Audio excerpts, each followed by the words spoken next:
On July 15, 2020, a shocking tweet appeared on Elon Musk's official and verified Twitter account.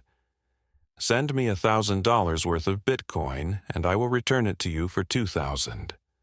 This offer is valid for 30 minutes only." Below the tweet was a Bitcoin wallet number. At first glance, it looked like an obvious scam. But this wasn't just any random post, it was on the official account of Elon Musk. And soon, the same tweet began appearing on other high-profile accounts, including Apple, Uber, Jeff Bezos, Bill Gates, Barack Obama, Joe Biden, Kanye West, and several others with millions of followers. When the dust settled, it became clear that this was the largest hacking operation in Twitter's history. The company had to disable tweeting for all verified accounts until they figured out what was happening. But what shocked everyone the most was the mastermind behind it all, a 17-year-old teenager. When investigators looked into his past, they discovered he was already a seasoned scammer and hacker, with a track record dating back to when he was just 13 years old. He had stolen millions of dollars in cash and Bitcoin, and was even linked to drug deals and murder cases. How did a teenager manage to pull this off? And how did he hack one of the most secure platforms in the world? Keep watching to find out. This is the story of Graham Ivan Clark, a teenager from Tampa, Florida. He was a student at Gaither High School, where he attracted attention for his extravagant lifestyle. He wore expensive clothes, luxury watches, and flashy accessories worth thousands of dollars. Naturally, his classmates were curious. Where was he getting all this money? If he came from a wealthy family, why was he studying at a public school? His fortune made him popular, and many of his classmates tried to befriend him. He took full advantage of this, asking them to do his homework and help him cheat on exams. In return, he would take them out for expensive dinners and buy them whatever they wanted. It was a win-win situation, and no one questioned where his money came from. But Graham never talked about it. If anyone tried to ask, he would immediately change the subject. Those who knew his family situation were even more confused. His family wasn't rich, not even close. In fact, they were struggling. It all started when Graham was 13. His parents got divorced, and his father left, moving away from them.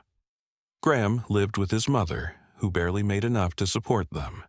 She was always busy working, so Graham spent most of his time on the internet, gaming, and doing whatever he wanted without supervision.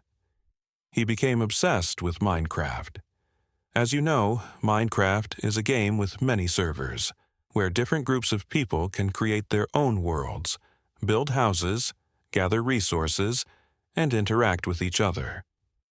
It's a place to make friends, but like in the real world, it's also a place where bad actors lurk, waiting to take advantage of others. And that's exactly what Graham did. He entered the world of online fraud. Under the alias Open, Graham built a presence on Twitter and YouTube. He gained followers who adored him, mainly because he played the role of a friendly, kind-hearted guy in his videos.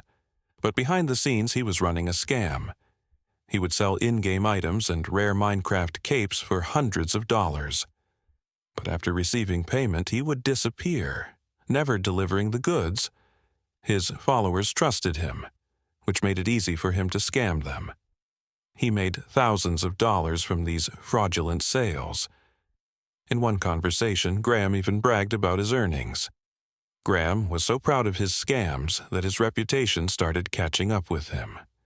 Some YouTubers began exposing him, warning people about his scams. One particular YouTuber made a video calling him out, sharing the stories of multiple victims who had been tricked by Open. But Graham didn't take this lightly. He decided to get revenge. Not long after the video was uploaded, the YouTuber found himself hacked. His email, YouTube channel, and all his accounts were taken over. To this day, it's unclear whether Graham hacked him personally or hired a hacker. Given that Graham wasn't highly skilled at hacking at the time, it's likely he paid someone using the money he had scammed from others. Regardless, the YouTuber lost everything. Graham even used the hacked accounts to impersonate him and scam his followers. It was a ruthless attack that destroyed the YouTuber's online presence. But Graham didn't stop there. He didn't just scam gamers. He also scammed designers, video editors, and programmers. He would hire them for work, then disappear without paying them. Simply put, Graham lived the life of a scammer from a very young age. And this was only the beginning. His skills expanded over time. He started learning new and more effective ways to commit fraud. Eventually, he discovered the world of hacking. Graham found his way into forums and a website called OG Users. Remember this name, it's important. OG Users was a marketplace where people bought and sold rare usernames for different websites. If someone wanted an exclusive Twitter handle, they could find it there. On the surface, it seemed legal, but in reality, most of the usernames sold on OG Users were stolen. Hacked accounts that were taken over and put up for sale. This was where Graham leveled up from being just a scammer to a full-fledged hacker. He learned a hacking method called SIM swapping. Here's how it works. Most online accounts, from emails to social media to banking, are linked to a phone number. When you try to log in, a verification code is sent to your phone for security. This is called two-step verification. Hackers like Graham found a way around this. They would impersonate their target, trick telecom companies into transferring the victim's phone number to a SIM card they controlled, and take over their accounts. The victim wouldn't even realize what had happened until they lost access to everything: email, social media, even bank accounts and cryptocurrency wallets. Now, you might be wondering, how does a hacker convince a telecom company to hand over someone else's number? One method is social engineering. A hacker might call a telecom employee, pretend to be a fellow employee from another branch, and claim there's a technical issue that needs fixing. To seem more legitimate, they provide fake report numbers. The real employee, believing it's a routine issue, follows their instructions. The hacker then directs them to a fake login page, where they unknowingly enter their credentials. Once the hacker gains access, they transfer the target's phone number to their own SIM card. From that moment, they own the victim's accounts. Passwords are reset, emails are changed, and access is completely lost. This is social hacking, manipulating people rather than breaking into software. At first, Graham used this trick to steal Twitter usernames and sell them on OG Users. But he soon realized something bigger. If he could access someone's phone number, he could access their email. If he had their email, he could get into their bank accounts. And if he could access bank accounts, he could steal money. But there was a problem. Bank transactions could be traced. That's when he discovered Bitcoin. Cryptocurrency transactions couldn't be easily tracked, making them the perfect target. From then on, Graham stopped aiming for just Twitter accounts. He began targeting people with large amounts of Bitcoin. At just 15 years old, Graham was already deep into hacking. He met other hackers on OG Users, formed connections, and learned from the best. Many of them flaunted their stolen wealth online, posting pictures of luxury cars, expensive watches, and designer clothing. And Graham was just getting started. At first, Graham was making thousands of dollars from his hacking schemes. Then it grew to hundreds of thousands. Before long, he was pulling in millions. With that much money at stake, he became more strategic. Instead of attacking random victims, he carefully selected his targets. Graham would scour Twitter for cryptocurrency-related accounts, looking for individuals flaunting their wealth. Many crypto investors openly brag about their holdings, often using their real names and personal details, making them easy prey for hackers. Once he found a promising target, Graham used a technique called doxing, the act of uncovering and exposing personal information online. With just a few clicks, he could find a person's full name, home address, phone number, email, and even workplace. Much of this data was available for sale on underground websites, compiled from leaks and breaches across the internet. Anyone with minimal skills could do this. It's the same method used for online harassment or swatting, where the police are falsely sent to an unsuspecting victim's home. But Graham wasn't interested in pranks. He used doxing to execute SIM swapping, a method that gave him complete control over his victim's phone number. By calling the telecom provider and impersonating the account owner, he convinced them to transfer the number to a new SIM card. With that, he could intercept security codes, reset passwords, and lock the real owner out of their accounts. One of Graham's biggest victims was Greg Bennett, an investor with significant cryptocurrency holdings. On April 15, 2019, Greg was in his office when something strange happened. His phone suddenly lost network service. The signal just disappeared. At first, he thought it was a minor issue, but when he tried logging into his email, his password was rejected. He tried multiple times, but each attempt failed. Then his phone powered off completely. Panic set in. Rushing to check his Bitcoin accounts, Greg found himself locked out of every platform where he stored his funds. In that moment, he knew he had been hacked. Worse, there was nothing he could do to stop it. But Greg had one last lifeline. He used an app that aggregated data from all his crypto wallets. Opening it, he saw real-time transactions draining his funds. The hacker was actively transferring his Bitcoin into another wallet, Graham's. Losing access to money was one thing, but the impact went far beyond that. Imagine losing your entire digital life. Your contacts, emails, family photos, business records, everything, gone in an instant. That's what Greg experienced. When the dust settled, Graham had stolen $1 million in Bitcoin. But that wasn't all Greg had. Because crypto platforms enforce daily withdrawal limits, Graham couldn't take everything at once. And he wasn't satisfied with just $1 million. Not wanting to leave money on the table, Graham took things a step further. Using one of Greg's stolen email accounts, he sent a chilling message. If you want to recover your accounts and avoid any further harassment, transfer 50 Bitcoin to us. At the time, 50 Bitcoin was worth $250,000. The hackers even threatened Greg's family and friends, demanding he comply to resolve this smoothly. The irony? The email Graham used to contact Greg was also being used by other hackers, his own accomplices. Graham hadn't acted alone.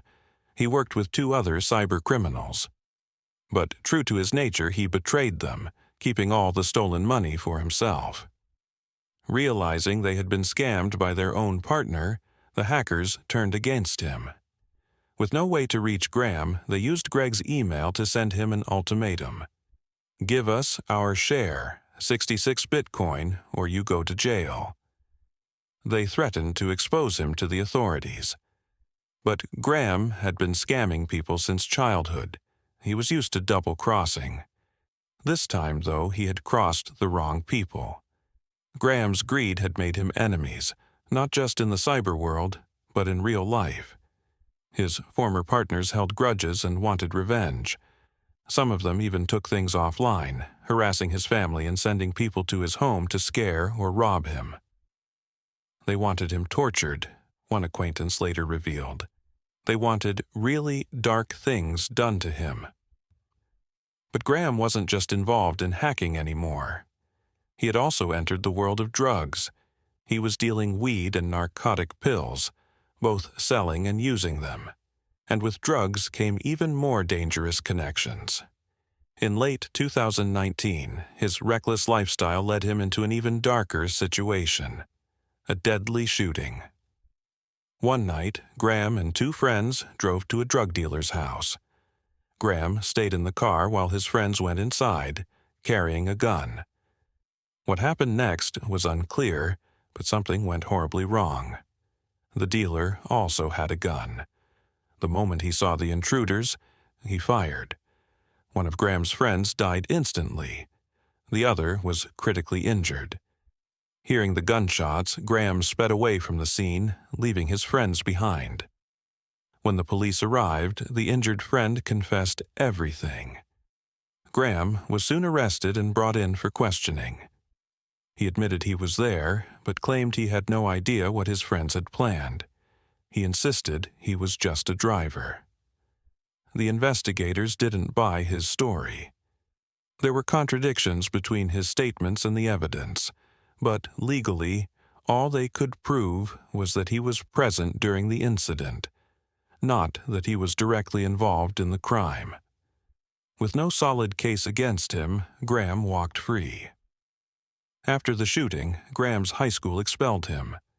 He left home, bought his own apartment, and kept making money through hacking. But by now, the authorities were keeping an eye on him. Like many young hackers, Graham couldn't resist showing off his wealth on social media.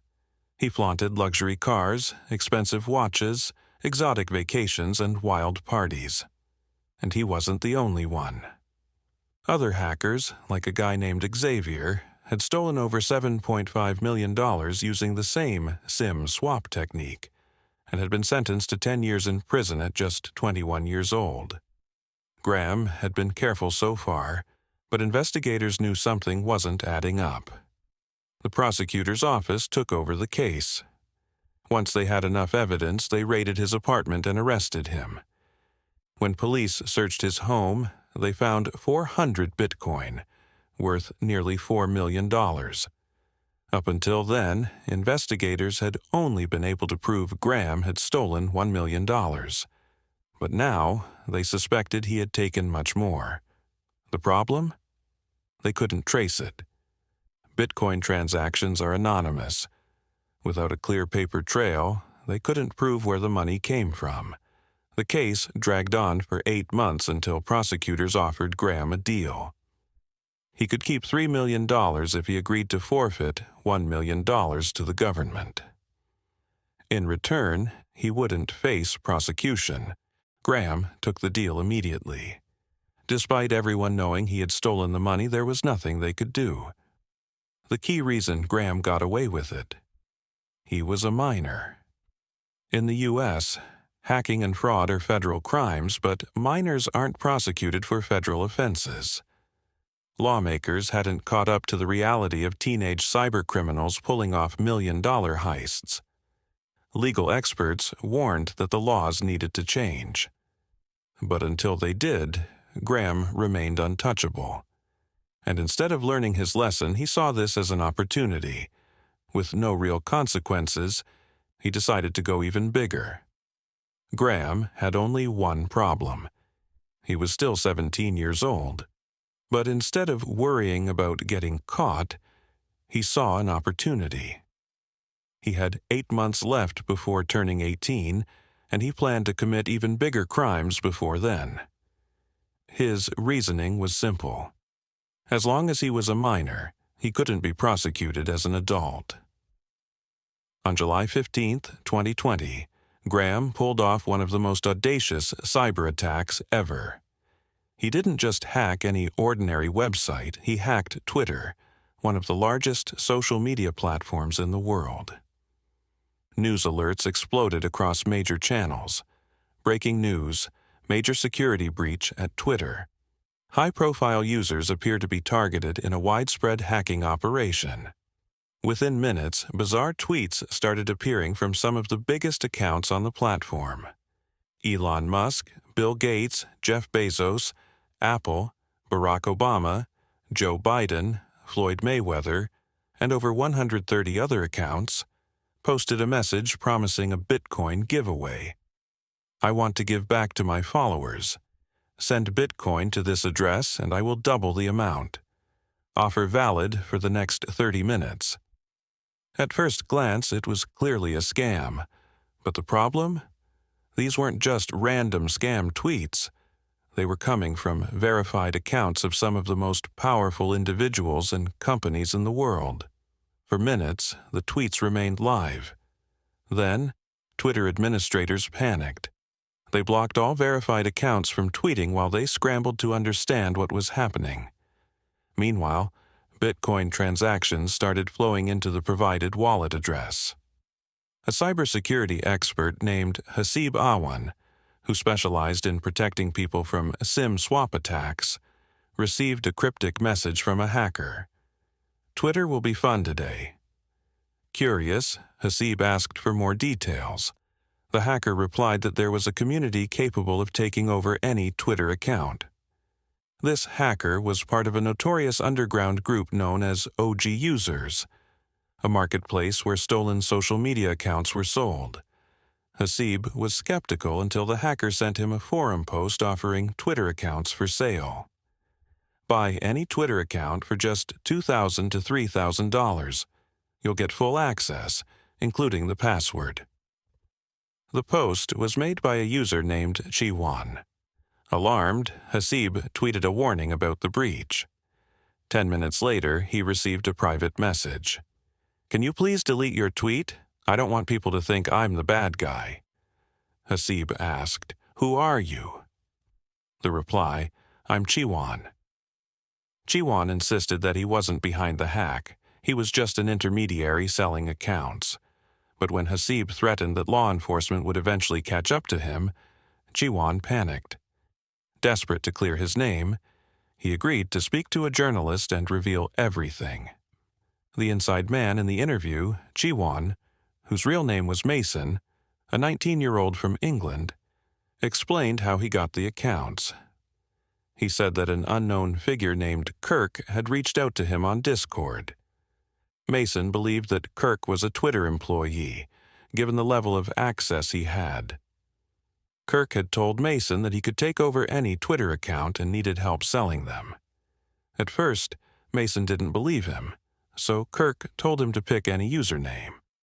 Within seconds, Kirk provided him with the login credentials. Mason then started selling stolen Twitter accounts on OG Users, not realizing he was getting involved in one of the biggest cybercrimes in history. But the real question remained. Who was Kirk? As it turned out, Kirk wasn't a Twitter employee at all. He was Graham. After walking free with $3 million, Graham teamed up with another hacker, a 15-year-old whose identity remains unknown because he is still a minor. This boy was even more skilled than Graham, and together, they planned the Twitter hack. In 2020, the world was in lockdown due to the pandemic. Companies, including Twitter, had shifted to remote work. Employees logged into their company accounts from home using personal devices. Graham and his partner took advantage of this. They compiled a list of Twitter employees, gathering their phone numbers and emails. Then they called them, pretending to be from Twitter's IT department. The two teenagers were calm and professional, tricking employees into entering their credentials on a fake login page that looked identical to Twitter's internal system. Once the employees entered their usernames and passwords, the hackers captured them in real time. From there, Graham and his partner methodically logged into employee accounts, searching for one with admin-level access, someone with the power to reset passwords and change email addresses. Finally, they found their target, a Twitter manager with the highest level of access. With this, they could now control any account on Twitter. The attack was brilliantly executed, but their goal was surprisingly small. Instead of using their access for financial or political manipulation, they focused on two things. 1. Selling rare Twitter usernames on the black market. 2. Running a Bitcoin scam. With control over Twitter's biggest accounts, they could have done much worse. Imagine if they had. manipulated the stock market, blackmailed celebrities using their private messages, started global panic by posting fake government statements, but instead they acted like reckless teenagers, leaving a trail of evidence that would soon catch up with them. Just 2 weeks after the hack, on July 31, 2020, the FBI arrested Graham and his partner. Details of the investigation remain sealed because a minor was involved, but the FBI likely traced their digital footprint, an email, an IP address, or even a betrayal from someone in their circle. Graham's arrest caused a stir. During his first court hearing, held over Zoom due to COVID restrictions, his friends from OG Users crashed the meeting, posing as journalists. Instead of taking the trial seriously, they mocked the judge and played music, reinforcing how immature and reckless Graham's circle was. Facing 30 felony charges and a potential 210-year prison sentence, Graham initially pleaded not guilty, but after 7 months of legal battles, he struck a plea deal. He pleaded guilty in exchange for being tried as a minor. Under Florida's Young Offender Program, the maximum sentence he could receive was 6 years. Most importantly, he would serve time in a juvenile facility, not an adult prison. If he had been just a few months older, the punishment would have been far worse. After serving his sentence, Graham walked free. He returned to his apartment where 300 bitcoins, which had grown in value to $9 million, were still waiting for him. Despite everything, he had escaped with millions. And just like that, one of the biggest hackers in history was back on the streets. Here we reach the end of our story. If you like this video, don't forget to like and subscribe our channel.